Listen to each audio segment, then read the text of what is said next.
everyone. Welcome to another episode of the Wedding Show and Tell podcast. My name is Rachel, your host, and as you can see, today we have another guest. Okay, so please introduce yourself. Hi, my name is Ali Labanova, and I'm a founder and wedding planner at Signature Events. Yay! Okay, thank you, first of all, for coming on my podcast. Ali and I actually met in, I think it was last year, February. Yeah, early last year. Our first style shoot that we did together with Lisa, actually, the makeup artist. Yeah, so I think it was me. I slid into your DMs, and then I was like, hi. I think so, actually. Yeah, I was like, hi, can you, are you interested in doing a style shoot? And then you're very nice, and you said yes. I think it was good for both of us at the time as well. Right. So yeah, because last year was when I really started.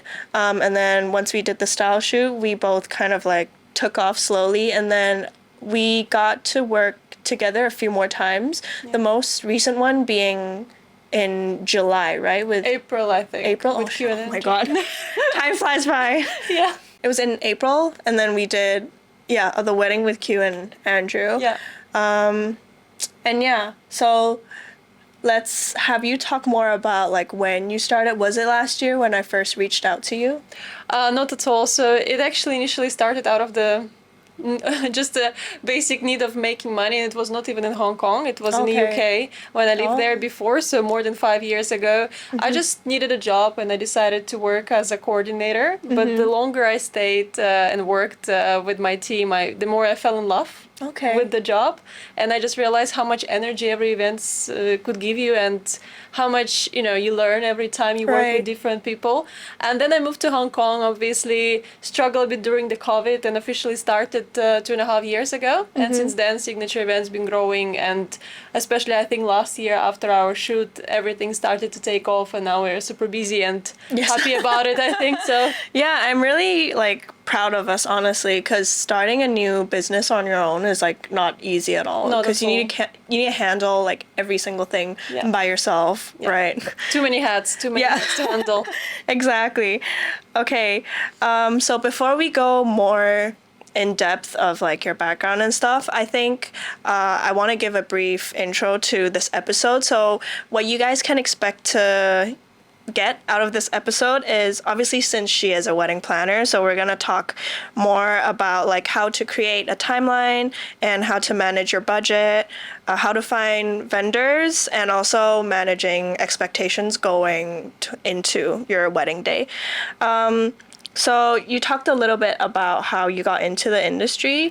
Did you start off with events and then slowly transitioned into weddings? And then also, do you prefer one over the other? I started with weddings and then transitions into events. Okay. But answering the question, which is a very good question actually, I think I like both because also how different they are. Wedding is more about, visual and emotions behind it, when corporate events, for example, that I also do, is more about the precision. I think it comes to the system that you have for both of them and trying to jiggle between two. So short answer, I think I like both. Okay. Yeah, they give me, each of it, type of the event give me something that I like. Okay, I see. So I think with weddings specifically, definitely requires a specific skill set. So say as a photographer, you can't just take good photos. You also need to have good customer service and you need to have good marketing skills because you need to get your name out there. But for a wedding planner, I feel there are lots of other skills that you need. So what are specific characteristics that you think are required, and also characteristics that you have that make you a good planner? Thank you for the question. I think a part of everything that you mentioned, being a marketer, that's the biggest pain probably. Yes. I would say what I realized over the years is that empathy is really important, especially when you work with the couples. You need to not just, do your job great, but you also need to feel what they want, how they feel about things. And I think for me, I'm a very empathic person. It's really helpful for me because sometimes they might not even say it, but I already feel that, something should go a different direction, or we should just change the color palette. And that was really nice. At the same time, I think very important to also stay cold-minded. Okay. And very strong under the pressure, because sometimes pressure could come your way, and you really need to stand, strong, because otherwise, who if not you? Yeah. So I think those are really important parts to add to everything else. Yeah. Yeah, I think definitely being able to like work under pressure is super super important, because like sometimes as a photographer I wonder by myself, I'm like, oh, could I be a wedding planner? And I think like I think I'm pretty well prepared and I'm like detail oriented, but I'm not very good with like handling too much at one time. At the same time, yeah. I can do a good job making sure my photos are good and like making sure my couples feel happy, but if I had to do that and then on top of that I had to like talk to the venue to see when they're ready and like talk to the makeup artist and like talk to the decor and see everything is ready, like I don't think I would be able to do. I think I would like cry, like after every wedding I would probably cry. I mean, it's normal to cry sometimes, like things can get overwhelming, but also that's why I'm offering the service, because I could imagine, what you're feeling about it. Sometimes couples feel as well, For right? sure, yeah. And sometimes I have couple who come very overwhelmed, and I tell them, you have me now. That's okay, because luckily I think I'm pretty strong with that. So for me, it's not really a problem, to remember all different aspects about each of my couple's wedding and remind different vendors. I think it's just another quality that I personally have, and I think is also very important to have for any wedding planner. Yeah. So empathetic and strong-minded at the same time, right? It's an interesting hybrid and it's an interesting balance, but I think that's what it is, because when you work with corporate events, you could just stay cool-minded. That's fine, right? But with couples, you can't. You need to understand what they mean. You need to understand, their dynamics and how they just generally feel about things. So I would say, those two definitely would be a good choice. Okay. Yeah, that's interesting. I've never thought being like empathetic would be super, super, super important as a planner. Yeah. And then if you had to pick one favorite thing being a wedding planner and then one of the most challenging thing, what would it be? Ooh, I think that no matter how many weddings I've been at, it's still I do moment. And I'll explain why. Because every time I hear and I see them saying I do, it just melts my heart, because I understand how much they went through to say that. It's not just about the wedding planning, but also I know a lot of stories about the relationships, because we closely work together for months. And because I'm a very empathic person, I think that's my favorite, because for me, this is it. We made it. It's like the most important part of the wedding day. Right. And then you can just party after. Oh yeah, kind of. Yeah, still few things to to manage, but this definitely always a highlight for me. Okay. And I think for the second part of your question, it's definitely jiggle everything while keeping it cool and joyful for the couple, because obviously on the day so much happens, right, behind the scene, but you need to make sure that your couple doesn't see and doesn't feel it. So you kind of have to be very calm, very friendly, and just everything is going great, but at the same time calling different vendors and making sure that where are you guys, everything should be on time. So I think that's for me the hardest, again, because I'm maybe more emotional compared to other people, but I've learned my lesson how to handle that as well. Yeah, not the easiest part. Cry behind the scenes, don't cry in front of the clients. Not on the wedding day, only from the happiness maybe, from the I do moment perhaps, No, I think actually because we've worked together quite a few times, and I think that's something I noticed is you're always very put together, always. Like no matter what is happening on the day, like I look towards you and you're always like like boss lady type energy. I have to. Yeah, thank you so much for noticing. It's really important, because I think it also gives a confidence to the couple when they trust look at you. me. Yeah. Because if they even sense something that might goes off, they look at me and I'm like, all great, we are doing under fine. Control. Yeah, and at the same time, sometimes I have an ear in a wedding, so I'm like telling my coordinators, you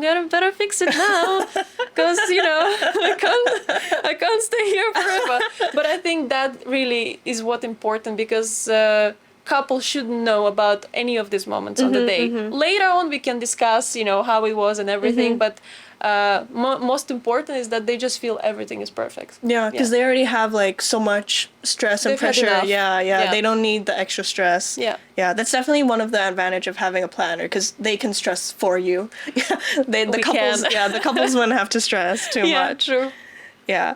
Okay, so very quickly, could you describe the trends this year? Like maybe it's decor or just like in general, what did you see was like a trend? I think overall what I started to feel is that people tend to choose cozier ceremonies and cozier gatherings. So it's not anymore 400 guests, but it's rather 80.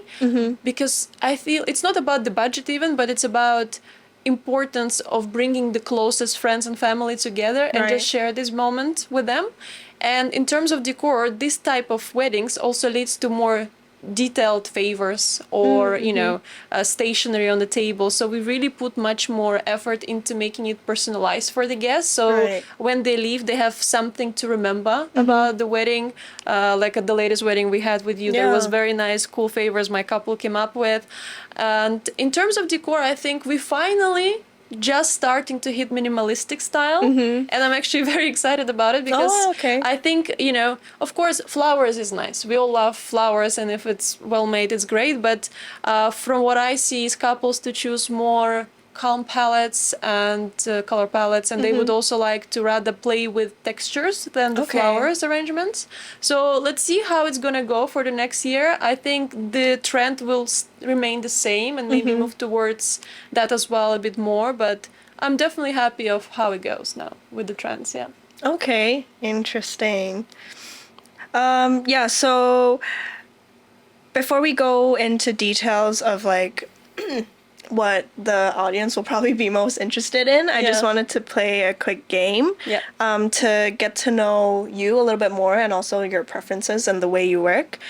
So it's just this or that. So I'm going to give you two choices, and then without thinking, you just have to quickly pick one or the other. Okay, cool. Okay, so first, a full day or a half day wedding? Full day. Why is that? Because what happens is people often try to fit full day in half day. Oh yeah. And then everything gets much more intense. When we have full day, we can just structure it better and make sure that people have rest, that the couple has rest, and they just don't run from one thing to another. So full day. Yeah, I think that's a misconception. Sometimes couples think like, oh, half day, it's going to be easier, but no, it's just condensed. Yeah. Everything is like much more compact. For sure. Yeah, I would probably prefer a full day as well, even though it's like supposedly more tiring, but there's also like breaks in between. Yeah. Definitely. Lunchtime. Okay, so if it were a half day, would you prefer it to be an early start or a late finish? So say like 8 to 4 or 4 to 11? Early start. I'm an early bird. I wake up early. Really? Yeah. Wow, I can't do it. No, not for me. Oh. Yeah. You can end at like 11:30, 12. I don't care. Really? Yeah. That's because you're young. We're pretty much the same age. It's for me, there's definitely better to wake up, be done with it, and then it means that in the evening I could still spend some time with my family and with my dog. So I guess that's just the priorities. Okay, so indoor or outdoor wedding? In Hong Kong. Yeah. And also as a planner too, because you have to think about the logistic side. I would say as a planner in general, I love outdoors weddings. In Hong Kong, however,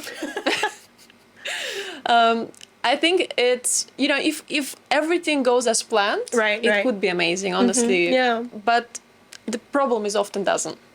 We have so many typhoons, especially like this summer, you probably noticed like so many typhoons. Sometimes it's just super windy, and arranging outdoors also sometimes means spending more money on decoration because, there's usually nothing there. So I would say, for me personally, definitely outdoors, but I know that more and more couples tend to do it indoors due to different reasons, such as I've mentioned. Yeah. If you were to pick outdoor, would you want like a grassy one or like a beachy one, or just for your own preference? I think the lake house, you know. Oh, okay. Good Okay. combination because it has water as well, especially the part which has water. It has some grass, but not too much, and it doesn't have sand that we all need to clean from the wedding dress, yeah, and our shoes and everything. So definitely not a beach wedding for me, I would say. Okay, But okay. combination of some nice water, nice plants, and little grass would be great. Yeah. Okay, yeah, lake house is great. Yeah. Formal dinner or a cocktail reception? I would say combination of it all. Sorry if my answer was a bit late, but if I really have to pick one, dinner.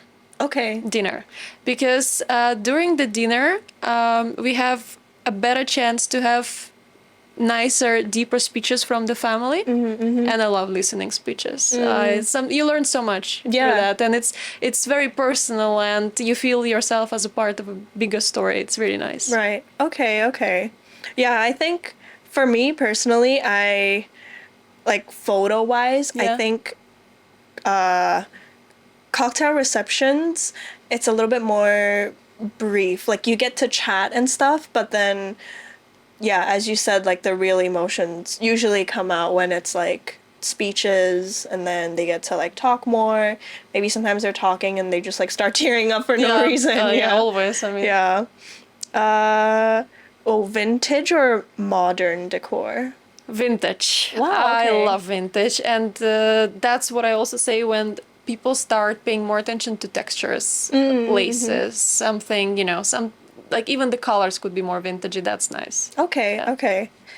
A formal first dance or like a quirky fun one? Well, quirky one also needs to be prepared. Yeah. I'll open a Yeah. secret for you. I mean, definitely quirky. I would Okay. say it's just cool, right? Like let them be them. It's also gonna relax the couple. Yeah, rather that's than true. thinking about every The step next that step, they're yeah. making. Okay, Yeah. okay. Oh, live band or DJ? Live band. Live Okay. band for the weddings for sure. I mean, great to have a DJ after all for the after party, Right, especially. right. But yeah, I think live band. Yeah. I think some of the best weddings that I've been to, they had a live band. Yeah, I think it just brings something different. Yeah. And everyone, like even the guests, like the families, they all enjoy a live band. Yeah, definitely. Yeah. Okay. A wedding with a tight budget but friendly client or unlimited budget but super picky client? Tight budget, but friendly clients. Okay. Yeah, we spend so How- many months together. It's important that the communication goes well. And sometimes having a tight budget is not bad. It's actually just a challenge. As long okay. as we discuss that budget and it's, I tell them that it's possible, it's just a bit tight, that it's not just impossibly tight. That's, yeah, Okay, okay. A rainy day or a hot day? hot day. Hot day. Hot day. Nothing but rain. I mean, Anything but rain, I mean. Yeah, anything but it's rain. easier to remove sweat rather than change your hairstyle again Yes. after it's rained on. And then a last one, a super detailed, customized, personalized wedding or chilled and laid back? Customized. Okay. I love that. And I wish there was more clients who were willing to do that because Okay. I feel like I know how to do it as well. So I always offer. It depends on the client. But definitely you can really tell your love story through Right, details. And I think that's something that not all Hong Kong customers yet know, but I'll explain. Yeah. Why do you think they don't go for like super customized ones? I think there is no education on this. Just simply They because just don't know they there's just don't know a- this exists. Okay. Like what I often face is that when I offer something, they're like, oh, "That's a great idea. Oh. Is that possible?" And I'm like, "Yeah," because I think when you go to some decorators, again, not everyone, there is beautiful decorators here in Hong Kong, but some of them they just like doing the repetitive thing Oh, yeah, like that they've done ABC, before. same thing. Here's our package, and we've done it for many couples. We're gonna do it for you, which is not bad. Trust me, like for some people it works, but if you really want to make it more special, definitely pay attention to details. It sometimes might not cost that much, but mean much more for you and your guests. Definitely. Yeah. That's also a big reason why I wanted to do this podcast thing Yeah. because I feel like there's so much that people just don't know. It's not like they don't want to do it, they just don't even know. Yes, Yeah. So yes. like hopefully after all these episodes, people get to know more about like different aspects Yeah. of the wedding field as well. Yeah. Yeah. Okay, so after getting to know you a little bit more, let's go into like your services. So what packages do you provide? We have three main packages: full wedding planning, partial wedding planning, and day of coordination. So, full wedding planning is when we start with the couple from the very beginning, usually couple messages just after they got engaged. Okay. And we do everything with them from starting to search for the venue, all the vendors, of course, guest management, RSVP, and literally every little detail, so we get very close with each other, and of course including the wedding day itself. When with the partial wedding planning, it means that they already started on their own, and at some point they just said to each other, we need help. I can't do this anymore. Yeah, usually 4 to 6 months prior the wedding, they reach Okay. out and they say, Please Ali, help. And so we just take over, we learn all the details of the wedding, what they already prepared, and we're managing till the wedding day, and again doing the coordination to make sure that they feel comfortable on the day as well. And the third, which is actually very, very popular in Hong Kong, is day of coordination, where couples plan everything themselves. But they still want to feel like a bride and groom on the day. Right. So what we do, we just check the last details on the vendors and the timeline, and we just being there taking care of everything on the day. Okay. Which means, the bride doesn't have to call florist and ask where she is, or check if the PA system is installed. So yeah, I think this really works perfectly for a lot of couples, because they just can be themselves. Yeah. So and not a planner. no, not a planner. I think it's nothing wrong when bride organizes her wedding herself, but I truly believe that on the day everyone should just be a needs to bride. chill. Yeah. Yeah. Yeah. Okay. So since we're going more in depth, let's talk about like managing expectations. So it's clear that there's a lot of stress surrounding the wedding and like the wedding day itself. So could you just quickly let me know like what are the main stress points that couples usually face? I think chasing perfection would be one of them, because also there is a lot comes from the family, from friends, I see. so you have all these high expectations, and you just think, oh, it needs to be the best, that's probably one. And the second one is trying to be everywhere at once, because wedding planning takes a lot of different elements, and it contained of so many different things and aspects, and when couples start their planning, they try to get their hands on everything at the same time, and instead of just planning their wedding, they get burned out. Right. That's usually when the partial planning comes to When the help me comes. yeah. So definitely those 2 points is the main ones. Okay. So how do you think clients should like maintain and like manage their stress for having like the perfect wedding? I would say start from realizing that perfect wedding is a wrong word, because it just adds so much stress. When you say it, okay, everything needs to be perfect. I think do what is important for you, right? It doesn't have to be perfect wedding. It has to be wedding about you, that aligns with you and your budget, of course, and how you feel about things. Just remove the word perfect from your vocabulary, and life will become easier, I would say. So I think that's definitely, but of course a lot of talking as well, especially when it's touching the budget part. You just need to discuss a lot. Yeah.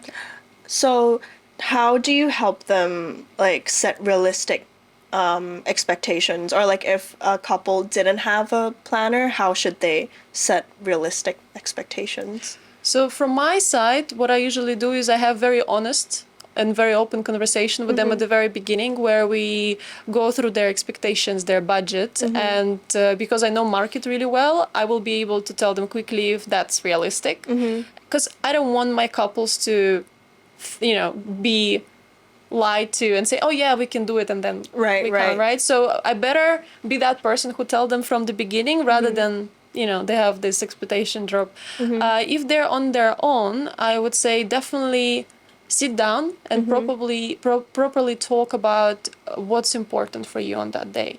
Establish what's the budget that you are comfortable with, and then just try to do your research and see, what's the realistic picture by checking like main items such as venue and decorator, photographer. You will already realize if your initial budget is the right fit for what you want. Yeah, definitely that. Okay. And then how do you think, like, you as a planner, like, what would you think is your best tool that you offer to manage their stress? Like, what's one thing you do when you see your client freaking out that usually helps and calms them down? Yeah, well, again, luckily, due to my very empathic self, I feel it very early. So my goal with my clients is not to get to the point when they're freaking out. Okay. So what I'm trying to do, call it a tool or something else, but I predict their stress. Okay. Again, we have a lot of open conversation. What can come their way, right? What could be expected? Where could things go wrong possibly? And by listening that, they already know that, okay, we are ready for it. Okay. So for me, I think the most important thing is that they know something might happen, but we are making our very best for it not to. And I think what my couples often tell me is that what helps them not to stress at all is that they just feel so much confidence in me, because they know, like, even if something comes up, Ali just gonna fix it because she knows the way to fix it. So that makes me obviously very happy to hear that. And I think for them it's also much smoother journey for the wedding planning. Right. If a couple were to reach out to a planner, what do you think, on top of being like strong-minded and empathetic, like how would they know if this planner knows her stuff and to like be able to trust this person? So what happens with me, right? I could not really speak for the clients, but what usually happens with me is that some of the clients asking, what would you do in this situation, right? So recently I received a question, so we have quite tight timing for, setting everything up. What would be your approach? And I gave them my honest answer that, first of all, we're gonna arrive quite early and we're just gonna, tackle ourselves in the venue, because that's what works, right? It's I'm speaking from my experience, and a few other answers just gave them confidence, and I saw in their face they're like, oh yeah, okay, yeah. So I think just if something bothers you already in your wedding planning, ask this person and see how the person will respond with confidence or with not confidence, and if you're happy with the response, I would say, and then judge by that. Yeah, remember, it also should be your person, even if maybe the person you're talking to is very professional, right, and very knowledgeable, but you just don't feel the right fit. Yeah. I think you also discussed that with Lisa in the podcast.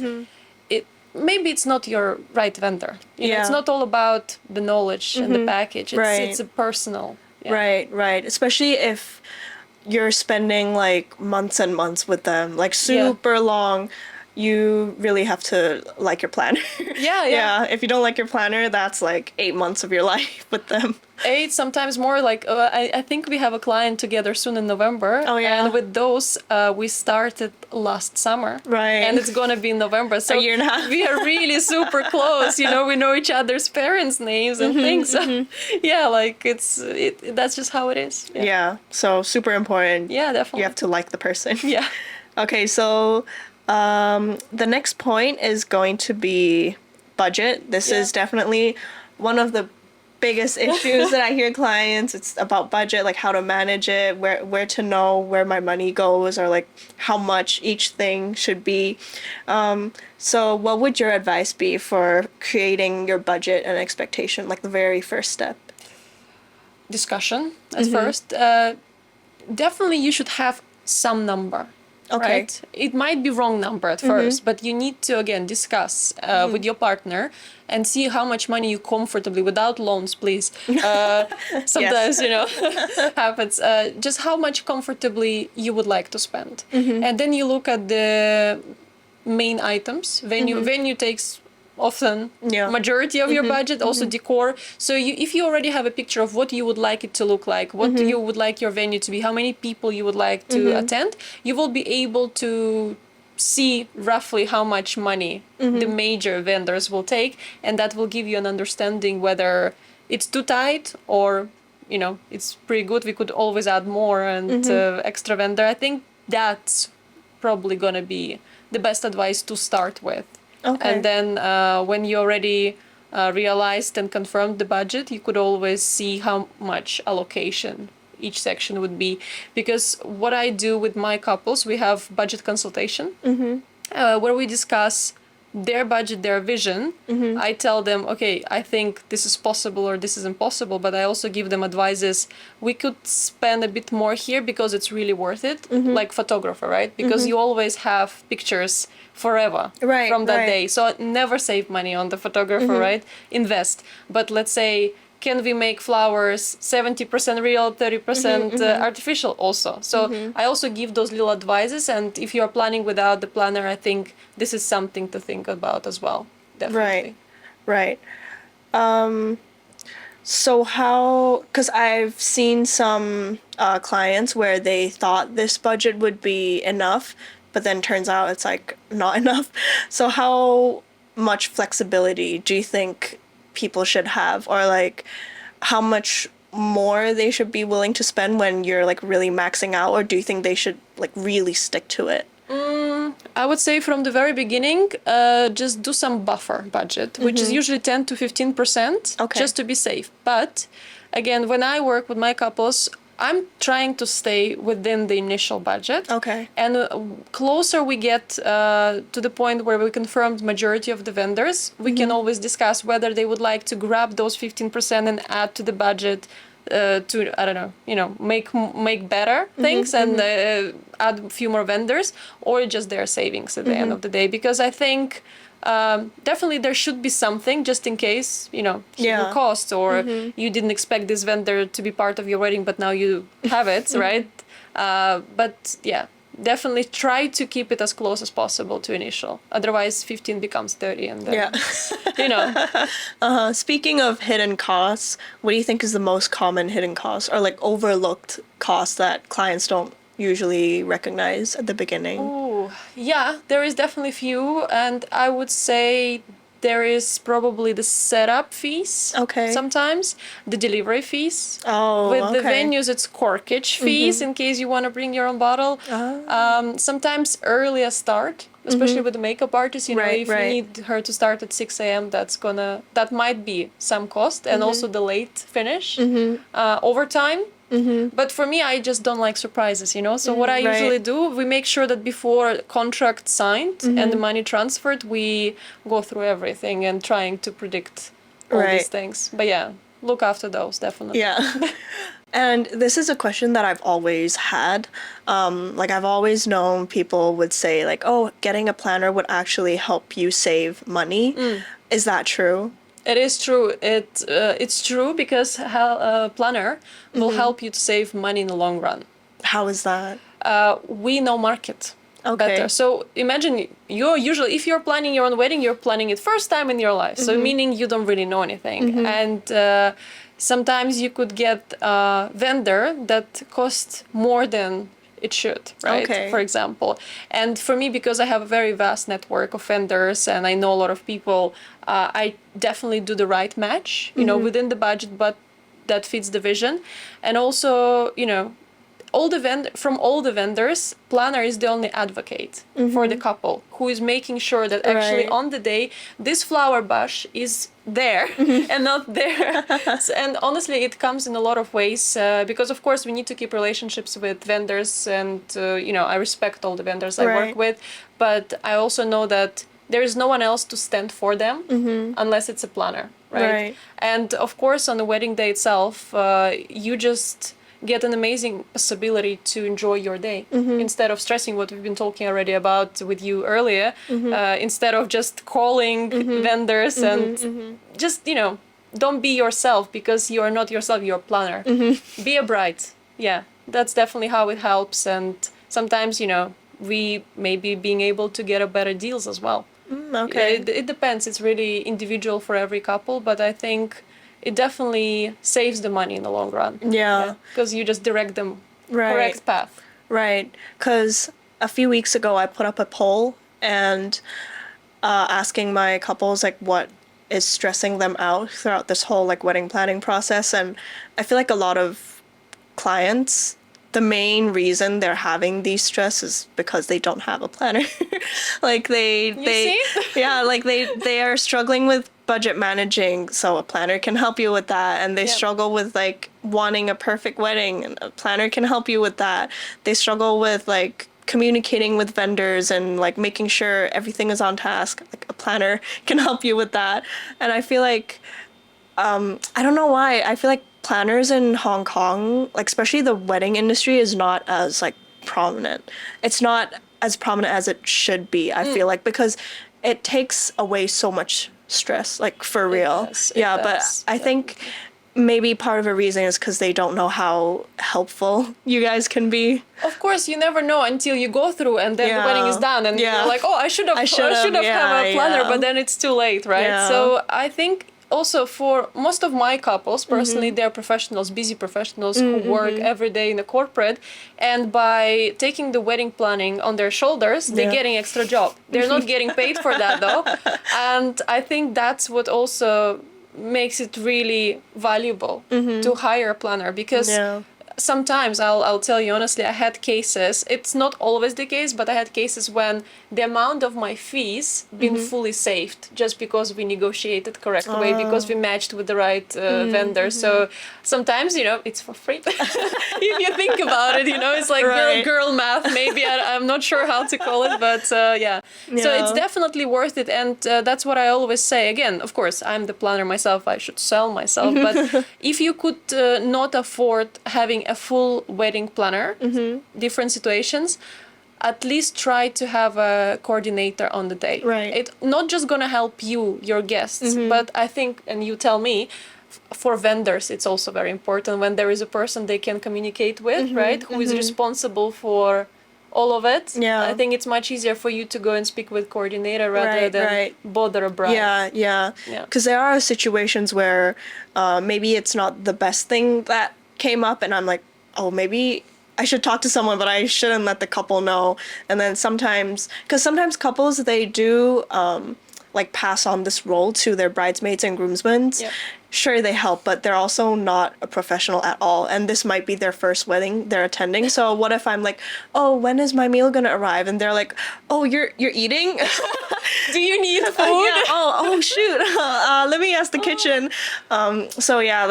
Even on the vendor's perspective, like having a planner does help. Thank you. I honestly, for me, it's really important you're saying that right now, because I know it's, you know, our job is not to just take care of, you know, family and guests and the couple, but also of the vendors. And sometimes wedding has up to like 30 different vendors. That's a lot. And yes, as you mentioned, the meals, which is, people do need to eat them, you know, they not always know when. Yes. I mean, so I think definitely hire a planner or coordinator for your day at least, because you will feel the difference. That's all I can say. Yeah. It's worth it. Okay, so if the client really had to do this all by themselves, is it possible to like DIY to save more budget? It is possible to DIY, but it saves money, but it takes time. Right. Your personal time, which sometimes might be even more valuable rather than money. And to be honest, I had very talented brides who created very nice small pieces, which turned out beautiful, but we discussed in advance what if it goes wrong, and which costs and which moves we're gonna do if that goes wrong. Luckily it didn't, but I think if you're trying to do DIY, of course it's great, right? And it could be very nice, but think if it goes wrong, how much it's gonna cost me again. Yeah, so I think that's definitely something to think of. Okay, makes sense. I know wedding planning can be tough. Being a planner, like you have so many struggles or like issues that you have to fix, quote unquote fix. Was there like one specific incident where you planned the wedding and you're like, oh my god, I'm the best planner ever, or like I did such a good job this time? Actually, yes. I'm glad you have this question, because COVID. Oh man, it was the time when we didn't know what's gonna happen tomorrow, Right. which restrictions we're gonna get, Yeah. how many people will attend, and the closer to the wedding day we were, the smaller the amount of guests that Right, could attend. right. To at some point, we had like just couple. Yeah, right? there was like 4 people as max in a room. Witness yeah. and the couple. So Yeah. I had one wedding and I just was starting in Hong Kong, where every day I would receive 5 to 7 messages from the guests. Sorry, I got COVID, I can't attend, Oh, or no. I'm afraid to attend, so we need to change Yeah. everything. And I usually tell all my couples, I prefer your wedding to be finalized at least a week before your wedding. That was not the case. We had Right, to right. change constantly and everything. And I think even an hour before ceremony, we again had dropped down of guests. Right. But after, honestly, I felt like it's great that I had that experience. Yeah, because you can deal with I anything. can do it like this, I yeah. can do much more without Right. all these restrictions. But it's definitely, I think everyone faced something during the COVID, which was shocking for Yeah. everyone. It's definitely, COVID weddings. I mean, I feel for the couples who had their wedding during the COVID season. Yeah, I also started during COVID, but I think I just missed the part where it was 4 people. Like I can't imagine shooting, because I've heard from like people that I worked with, where I think they got married at like Bethany Church, and so they opened the doors, and then the photographer was standing outside the door and like zooming in to take photos Because there you was can't because you can only allow 4 people in the venue. That's and then insane. even because couple, 2 witnesses, and then the officiant, right? So they had to like switch.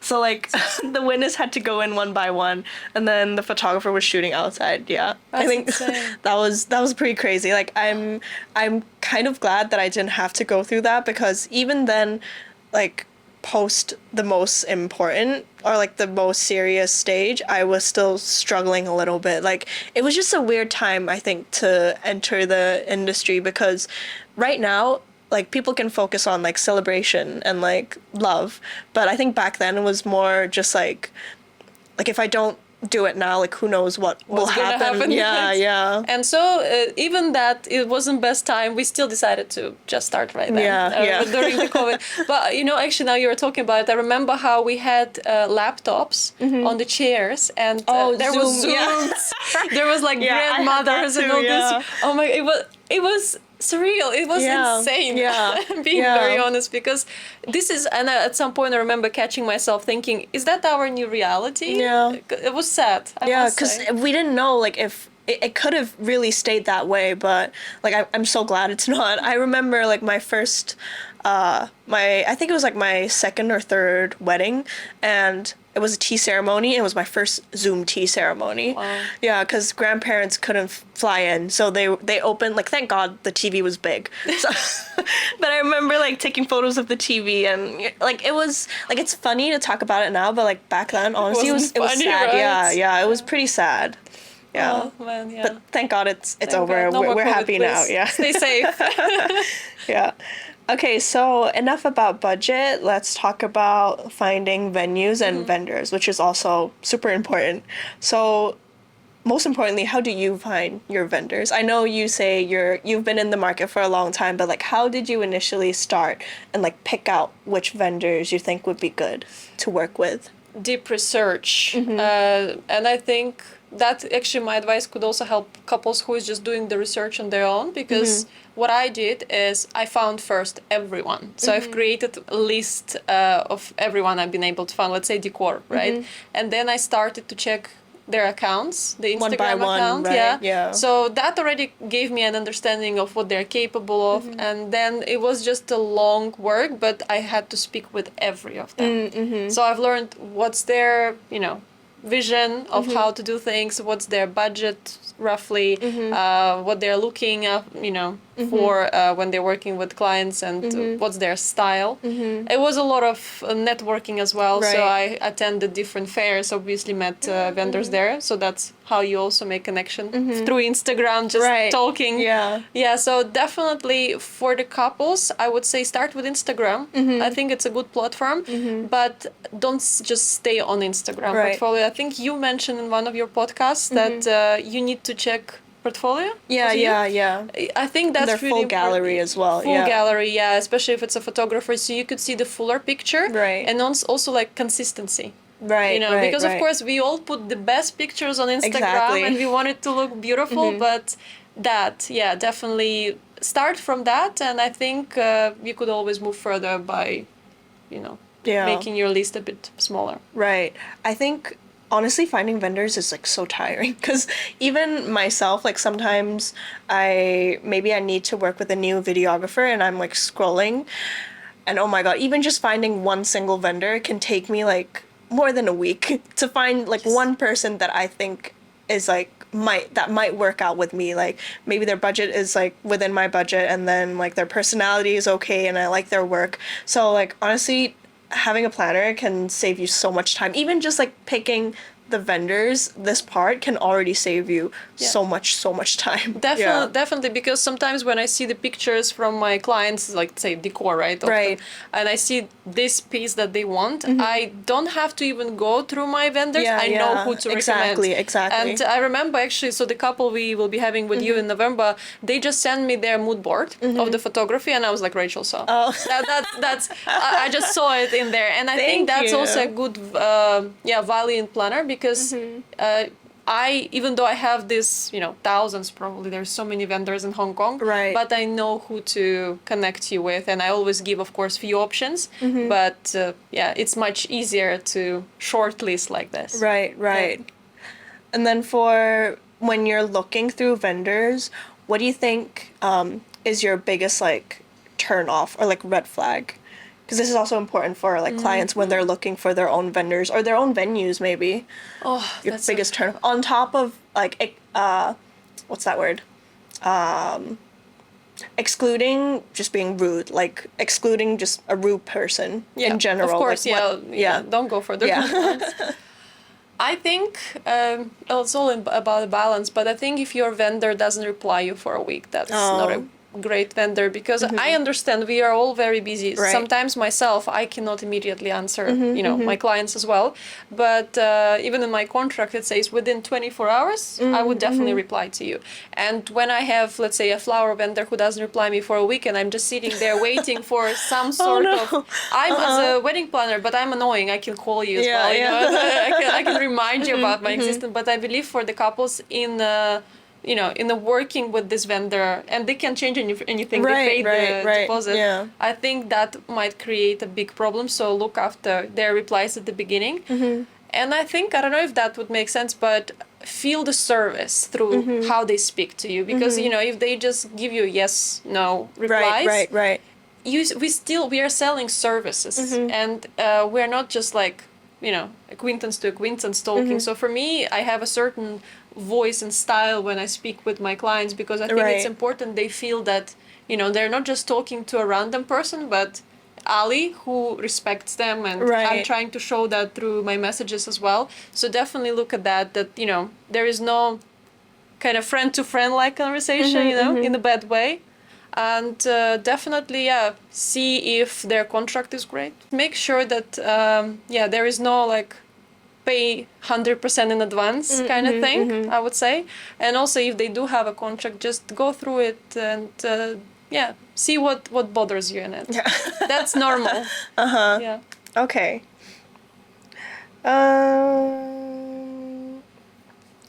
So when like we talked about the important factors when picking like a vendor. So what if it's a venue? Like, should they look at the size or like the food or the services? What do you think is important? I think what they should look at first. So first, if you have a number of your guests in mind, that's important, because you need to make sure if you fit all of those guests. Go through the menus at first before scheduling the site visit if possible. See the layout, see what's included. But if you're already, I would say, at the venue and the date is available, ask for things like what time can we start setup of our decor. Right. I think that's a very important question to have. Also, try to ask and learn more about is there any cleanup fees? Again, Okay. any corkage fees if you would like to bring our own alcohol, and is there any restrictions on the music? Oh, okay. Because if it's an outdoor venues, that often could be the case, especially with the restaurant. Watch after the restaurants, and obviously every wedding is, full of music, Right, at least right. some. And definitely check on that. Check if they have PA system or you need to bring your own, because that could be not a hidden cost, but the cost that you would need to take care of after Right. all. And yeah, just try to ask some questions related to how do you usually handle this situation or that situation. See if, also your venue manager is helpful, because Right, that's right, important, especially if you don't have a planner. Yeah, you need to know that person well. You need to be in a great contact with the person as well. Definitely. What if it's like a decor company? Like, what do you think is important to ask, or when deciding? When deciding. Oh, for decor, I think what's important is to just get into conversation and send your references first, because it might be that it's not their style, and maybe ask them to show you if they did something similar, so you can see how they can work. And then I think for me, I always ask for the rendering. I love renderings. I don't like surprises. I like to see what we are getting, so I always ask for it, and I love working with the decorators who does provide rendering. Of course, sometimes the smaller companies, they prefer not to. But yeah, having a rendering and discussing things based on that and confirming things based on that, definitely important. If they do that, great.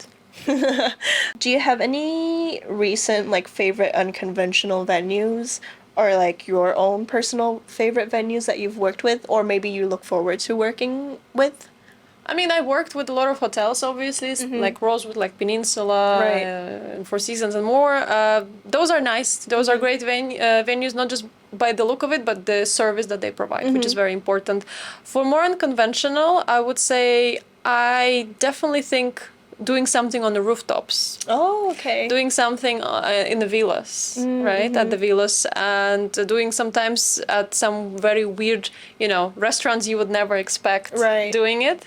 I couldn't say the name of the restaurant yet because we are just finalizing, but I will have a very nice event in one, and in another one I would have a wedding, which both.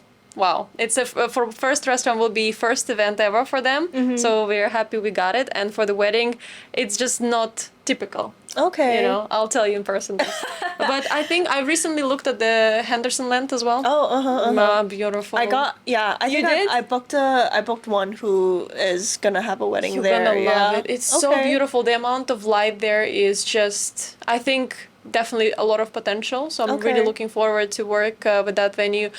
Like houses I've mentioned earlier as well. Just cozy, nice, and yeah. But it all comes to how is the setup? How is the logistics? Because the venue could be cool, especially if it's unconventional venue like villa and rooftop somewhere.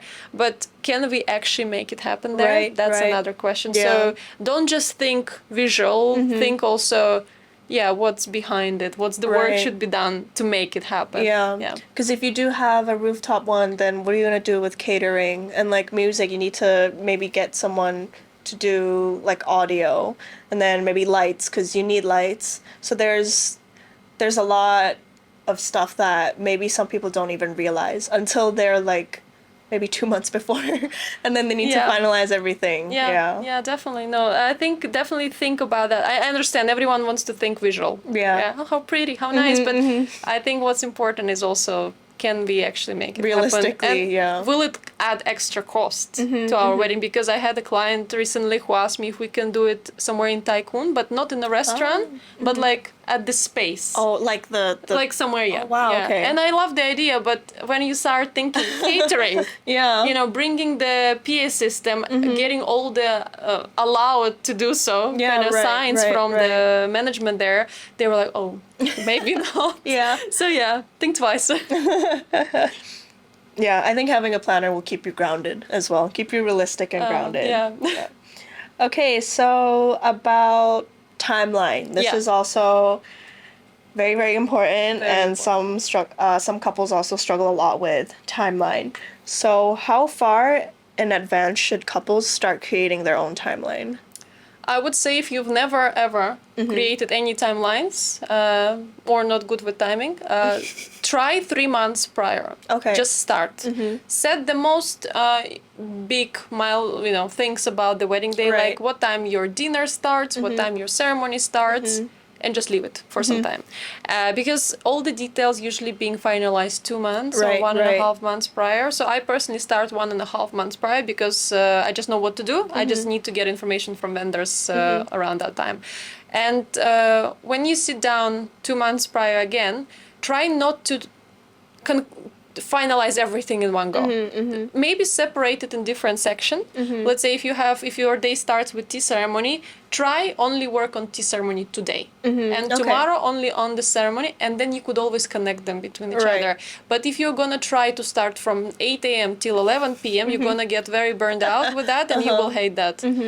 So I think definitely sectioning, separating, and don't sit on that for too long because it gets blurry. Even for me, sometimes I sit on my timelines for like 3-4 hours. I'm like, oh no, let's do it tomorrow, because I will see better. So definitely that.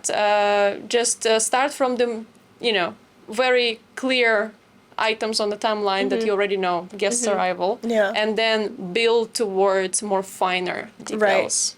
Right. Definitely. What's your approach for structuring like a full day wedding day timeline? And like, do you have any tips for couples to make sure their day runs smoothly? I would say, so for me, it's definitely buffer time. Don't add buffer time, please. Like, this is like one of the most common mistakes that I notice from the couples. They just trying to put things nicely so it looks beautiful everything on the paper. Is perfect, but what I also just said earlier, it's not about perfect, it's about real.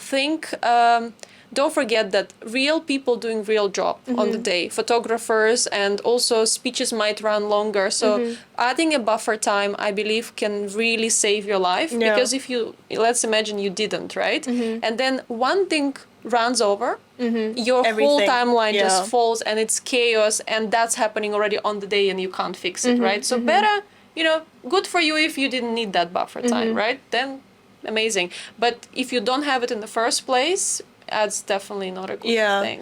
There's so many ways a wedding can go wrong, like quote unquote wrong. Like say the makeup artist needed 10 more minutes in the morning, or maybe the mom arrived late, or you're moving from one place to another and then there's traffic. Like there are so many ways that your wedding timeline can be screwed up. So definitely like put buffer time. And don't try to just nicely glue it to each other because it looks nicer on the paper. I truly saw some timelines that couples sent me where it just one by one, and I'm like, okay, no. And also I think check with your vendors how long do they need, because what I often face, couple try to predict how long it's gonna take to do makeup, and it's never 1 hour. Right. Half an hour. Just nothing. It's I'm very beautiful. quick.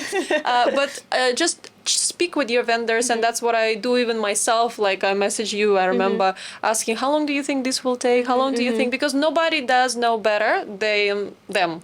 Their part, right? So including that in your timeline based on the real feedback from the vendors, you have higher possibility for the timeline to run smoothly. Yeah. Okay, say there really is a delay, or we're moving from the hotel to the venue and there's traffic, and then we're like 15 minutes behind.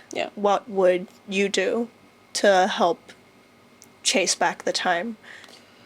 There is a few ways. We are obviously it's not just me, it's my team of coordinators as well. We are well trained to just act with it. So 15 minutes actually not that bad. I would say if it's like a bit more than half an hour, that becomes a problem.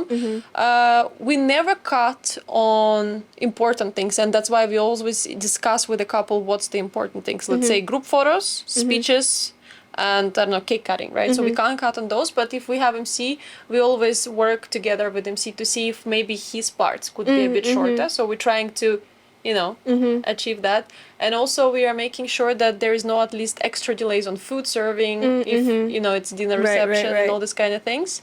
But I think by working with MC and cutting some parts there, that is not important. And also if we can cut one group photo, that's already gonna save you quite a bit. And it's again about the teamwork. If other vendors just do proper job, you will not be in trouble. Okay. Yeah. Okay, so I think we're nearing the end of our podcast, but I do want to ask you like one final question. It's whether you think that a perfect wedding exists. I know like lots of couples, they try to chase for the perfect wedding, but do you think it actually exists? I would say it does exist, but it's different for every couple. I see. Because you should, when you ask yourself this question after your wedding, was it perfect or not, think, was it about me? Was it what I truly wanted it to be? Did I enjoy time with my family and sharing love with the closest one? And if you did, then you had the perfect wedding, or whatever your, initial thought about wedding was. If you hit that, then it's perfect. But there is no formula on how to make the perfect wedding, because every couple has their own vision, and every couple has their own circumstances this wedding happens with, and that's the most beautiful thing about it. That's what makes us create beautiful events and different every time, yet signature events. But no, so I think honestly, I wish everyone to have one perfect wedding, but just don't try to chase Instagram or Pinterest is great, but don't also get too overwhelmed with what Pinterest tells you. Do as you feel, do what's right for you, and if it doesn't work, just let it be like the way you want it. So and I think like there are so many definitions for what perfect means, but I think a lot of couples, their definition of perfect is like the timeline is exactly followed, like everything is hit, and then maybe like her hair and her dress, everything was perfect, the photos were perfect, and the food, everything was served perfectly, and like the service, everything was perfect. But then I feel like sometimes people lose sight of what truly matters on a wedding day, which is like celebrating your love. Exactly. Like spending time with your partner or their family, your families, your friends. I think that is often overlooked, probably because they have so much to worry about the day of, since they're the planner. I'm speaking for the bride, but like also the groom. Like they are often more focused on making sure the day runs perfectly instead of having like a perfect day for themselves. I think what's important to highlight here as well is that of course family is important, right? But it's your wedding. Exactly. It's your wedding, and although you should always respect what your family tells you if it's about like traditions and things, but make it yours, because that's once in a lifetime, right? And I wish you to have it once in a lifetime, and it's how you're gonna remember it, it's how you're gonna tell your kids about it, and if it was not about you and just to hit some Instagram trends, that's not real. Just make it real about you. I think that's what matters for the couples, for sure. Yeah, that's well said. And it also made me think of a new question. So that was not the last question. But last. I think a lot of my couples that I work with, they also do have some struggles with like honoring their culture and also following traditions. Do you think that's something that your couples also struggle with? I think most of the couples struggle with that part, because I work with local, I also work with mixed couples, and I work with Indian couples, and it's a lot of traditions, different. I think what important here is to keep it more balanced. We always take into account what family has to, add, and their suggestions. But at the end of the day, as I said, it's your wedding, so it's for the couple to choose which traditions they're gonna proceed with and their importance. And also, what I've noticed when we do that, the parents feel they've been involved, they've been heard, and that makes it easier. So they just think we feel respected. Some of our things went through, and yet the couple keeps it their way. So that's probably the perfect way to do it. Okay. Yeah, because honestly, I've heard a lot. Like, one recent couple that I've worked with, they said something that was like really saddening because they're like, "Oh, like it's our wedding, but it's not really for us," and that was really sad because it is supposed to be For you, about yeah. them. Yeah, but like whether they're thinking of like what food to order or like what games to include on their wedding day, like they have to keep in mind of who they're inviting and like their parents, and they have to like obviously you still have to be considerate about family or Yeah. traditions, but I hope it wouldn't override your emotions of like being excited about your own wedding. Yeah. Don't let it, and that's what I always remind my couples as well, because again, I'm their advocate, not, let's say, their family, theirs. Yeah, yeah, Theirs. And I yeah, think yeah. that's very valuable part of having a wedding planner, because you know, we have different situations. Sometimes they call me and crying, and you know, they, like, it's not all about work and Yeah, being yeah, professional. yeah. It's kind of like you need to be a good psychologist Yeah. in a way. And that's what I keep on telling them. Let's make it about you. Let's make it great. Let's make sure that your family feels involved into this process if needed. But let's make it feels like you, because I think at the end of the day, that's what matters. You know, because who else if not you? Yeah. Okay, so I think we have all the questions covered. Do you have any last tips that you want to give to couples, whether it be about like wedding planning or like managing stress? I think one phrase which maybe I already mentioned today, but which will take it all. Don't chase the perfection. You know, just stay who you are. Don't try to be someone you're not. Don't try to copy someone. Just be you. And there's nothing more special than your uniqueness as a couple that you can show into your wedding. And I think that's with everything. Timeline, don't chase perfection. Be smart with it. Venues, vendors, budget. Just do you. And I think no matter you have wedding planner or don't, that will help you definitely to stay afloat. Yeah. Okay. Yeah. Nice. Thank you. That was very well said. Okay, so before we finish, I usually do this little game. Okay, so I'm gonna put a timer for 3 minutes, and then I want you to draw your ideal wedding.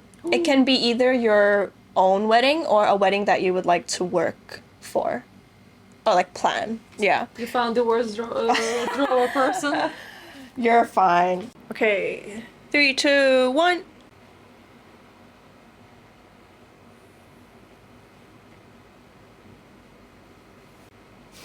Cute. Yeah. It's very accurate. You are very tall. Yeah. My bride asked me to paint her something. I'm like, I just plan. I don't everyone paint. think that wedding planners are really good at painting. You know, Really? people will be very surprised. Ta-da! So, because as a planner, I feel like when planning my own wedding, I should do something more special, right? And there is, of course, Hong Kong, and for me, that's very job like. Yeah, yeah. And I was thinking France, Italy, but that becomes very popular nowadays. And I was like, what is it that I can do that also we could bring my family and his family together to? And we love Japan. Okay. Our dogs, onsen and ramen, so it's very Japanese names. And I know that they could travel to Japan and back. So I thought that somewhere, you know, in the north Japan with the mountain views and just, you know, go into more vintage decoration, have more like field flowers, wild flowers, and the closest family, that will be the best. Cute. Yeah, I mean, I'm a terrible painter, you call it, right? Yeah. So it's gonna be outdoors. It's gonna be outdoors, yeah. And then in a flower field with your dog ×2. Yeah, she gave me 3 minutes, guys. I just also, I must say, it's not my fault it looks that bad. No, I think it's It's very beautiful. Thank you. You're very kind and a good liar. This is not representative of her planning works. That's not how we plan the weddings, guys. We don't, luckily, we don't have to plan weddings like this. Cute. I think this is what usually couples come with. Ali, I want this. And I'm like, yeah, maybe I'm good. I'm better at reading images than making my own images. Cute. Yep. Okay, so I do have one other drawing that I want you to participate in. Let's see. Okay, so this one. As a wedding planner, there's so much you can draw because everything is involved, but I think maybe pick one significant thing that would be the most representative of your job. You're doing great. No. Oh, you do have beautiful hair. Yeah, that's perfect. We should be like signature events. We plan better than we paint.